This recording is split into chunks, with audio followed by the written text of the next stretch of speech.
عورت پر گھر کا کام کرنا واجب نہیں ہوتا، قضان، آپ اس پہ سختی نہیں کر سکتے، بلکہ اگر بچی ایسے گھر سے آئی ہے جہاں وہ پکا ہوا کھانا کھاتی تھی، خانسامہ وغیرہ تھا، اور اسے پکانا نہیں آتا، تو آپ کو پتا ہے شرعی مسئلہ کہ شوہر پہ اس کو پکا ہوا کھانا دینا واجب ہے، پکا ہوا کھانا۔ بیوی کے اوپر کپڑے دھونا، برتن دھونا، استری کرنا، بچے سنبھالنا کوئی واجب نہیں ہے۔ دودھ بھی پلانا ماں پر واجب نہیں ہوتا، ہاں اگر بچہ کسی اور ماں کا دودھ قبول نہ کرے تو الگ بات ہے، پھر اس کو پلانا واجب ہوگا، ورنہ ماں پہ دودھ تک پلانا بچے کو واجب نہیں ہوتا۔ یہ آپ نے دین کبھی سیکھا ہے؟ بیچاری ساری بہنیں ہماری چولہے کے سامنے کھڑی ہو کر 4-4 5-5 گھنٹے میں ڈشیں تیار کرتی ہیں، اور جب کھانا آپ کے سامنے لے کر آتے ہیں تو آپ لات مار کے کھانا پھینک دیتے ہیں، یہ بنا کے لائیے، نمک تیز ہے، بوٹی گلی نہیں، مرچیں تیز ہو گئی، کہاں ہے آج کل تیرا ذہن؟ انہیں بتاؤ کہاں ہے، پوری رپورٹ دو سارے دن کی، کہاں ہے ان کا ذہن؟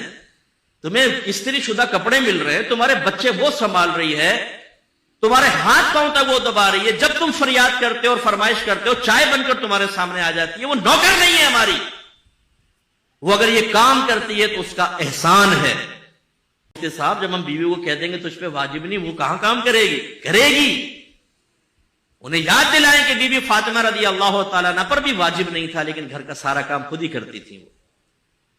لیکن اب میں جو آپ کو سمجھانا چاہ رہا ہوں، اگر ایک بیوی پہ کوئی چیز واجب نہیں تھی، اس میں کوتاہی ہوئی، کیا آپ کے لیے جائز ہے کہ آپ اس کے منہ پہ تھپڑ مارے، اسے ماں بہن کی گالیاں بکے کہ آپ کے کپڑے پہ استری کیوں نہیں کی؟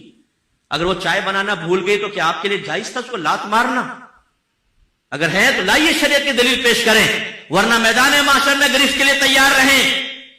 اللہ تعالیٰ نے ایک آزاد مخلوق کو آپ کے تابع کیا ہے، وہ غلام یہ کنیز نہیں تھی، آزاد مخلوق کو آپ کے تابع کیا ہے۔ اس کا کیا مطلب ہے؟ وہ آپ کی کوئی غلام یہ کنیز تو نہیں بن گئی کہ آپ جس طرح چاہیں اس کے ساتھ رویہ اختیار کریں۔ میدان محشر میں حساب کتاب ہوگا۔ میرے آقا نے اپنے آخری خطبوں میں اہم ترین باتیں کی، اسی سے اندازہ کر لیں کہ کتنی اہم بات ہے کہ سرکار نے ارشاد فرمایا، اللہ تعالیٰ نے تمہاری بیویوں کی شکل میں ایک کمزور مخلوق کو تمہارے تابع کیا ہے، میں تمہیں تمہاری بیویوں کے معاملے میں ہمیشہ تمہیں اللہ سے ڈراتا ہوں، تم اللہ سے ڈرتے رہنا، ان پر ظلم مت کرنا۔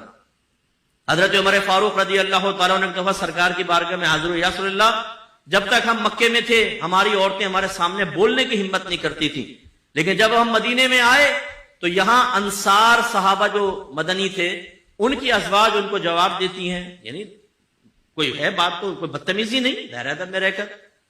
تو کل میری زوجہ نے بھی مجھے جواب دیا، سرکار مسکرا دیے، اور آپ نے شاید فرمایا کہ عمر، عورتیں ٹیڑھی پسلی سے پیدا کی گئی ہیں، اگر ان کو سیدھا کرنے کی کوشش کرو گے تو یہ ٹوٹ جائیں گی، ان کو ایسے استعمال کرو۔ عمر فاروق رضی اللہ تعالیٰ عنہ 6.5 فٹ کا قد، یہ لمبے چوڑے لہیم شہیم، اور آپ یہ کہہ رہے ہیں میری زوجہ میرے ساتھ ایسا کر رہی ہے، سرکار فرما رہے ہیں اللہ نے ان کو ایسا ہی پیدا کیا ہے۔ اس سے بھی ذرا سمجھیے، بعض اوقات زوجہ ایسی ہی ہوتی ہے کہ اگر وہ فرض کر لے کہ آپ سے کوئی بات سخت کہہ دی، کچھ کہہ دی، آپ کے نبی نے کتنی پیاری تلقین کی ہے، درگزر کرو، اپنے یہ ڈھولے شولے بیوی پہ مت آزماؤ کہ جیسے اس نے کہا ایک تھپڑ مارا، اس کے منہ پہ لکیریں چھاپ دی اور چلو جی بیٹھ جاؤ اب آرام سے، اب آئندہ کر کے بتا ذرا تو، ٹھیک ہے آپ نے بدماشی کر لی، لیکن یہ تو ایک فطری تقاضا ہوتا ہے، بعض اوقات انسان کی زبان سے کچھ نکل جاتا ہے۔ آپ کی بہن بھی اگر اپنے بہنوں کے ساتھ کرے گی، فرض کر لیں، تو کیا آپ بہن کو گھر میں بلا کے تماچا اس کو بھی کھینچ کے ماریں گے کہ تو نے کیسے اپنے شوہر کے ساتھ کی؟ نہیں، آپ تو اس کو پردہ ڈھکیں گے، آپ کہیں گے بھائی یہ بتاؤ میری بہن گونگی ہے کیا؟ تم ظلم کرتے رہو، وہ سہتی رہے، خاموش رہے، کچھ نہ کرے؟ قربان جائیں آپ کے اوپر، بہن آئی تو کچھ نہ بولے، بیوی آئی تو منہ سیدھو اس کا بالکل۔ ہمارے گھروں میں یہ جو غلط چیزیں چل رہی ہیں، حد اعتدال سے آگے نکل جانا، اس کی طرف فکر کرنی چاہیے۔ لیکن میں نے کہیں غلط اس کو رخ نہ لے جائیں تو میں ایک آپ کو سنا دیتا ہوں ایک بات بھی۔ ایک بھائی نے کہا کہ یار میری بیوی کام ہی نہیں کر رہی گھر کا، جب اس کو کہا کہ کام کرو تو اس نے سنا دیے 2-4 کلپ کہ ہم پہ تو واجب ہی نہیں ہے گھر کا کام کرنا۔ تو پھر اس کو یہ ترکیب بتائے گی کہ تم ایسا کرو کہ اپنی زوجہ سے کہو کہ ٹھیک ہے تم پہ واجب نہیں، بالکل نہ کرو، لیکن شریعت نے مجھے دوسری شادی کرنے کی اجازت دی ہے اور دوسری بیوی میں اسی شرط پہ لے کر آؤں گا کہ گھر کے کام کرے گی، تم بالکل نہ کرو۔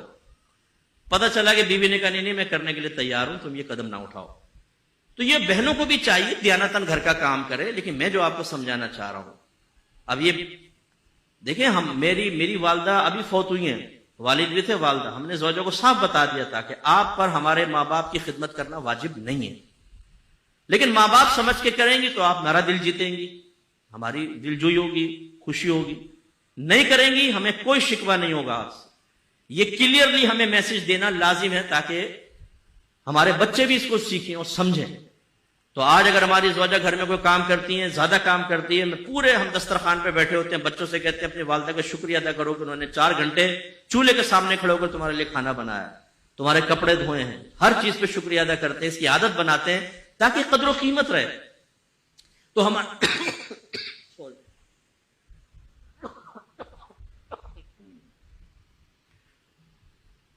تو ہمارے گھروں میں جو یہ غلط چیزیں، رسومات، میں رسومات میں لوں گا، خاندانی رسومات میں، کہ بیوی کو دبا کر رکھو، بیوی کو بولنے نہ دو، اگر کچھ بولے تو تھپڑ مار دو منہ پہ، کچھ ذلیل اور بے عزت کرو بچوں کے سامنے، خاندان والوں کے سامنے. غلط چیزیں، ان کو ختم کریں.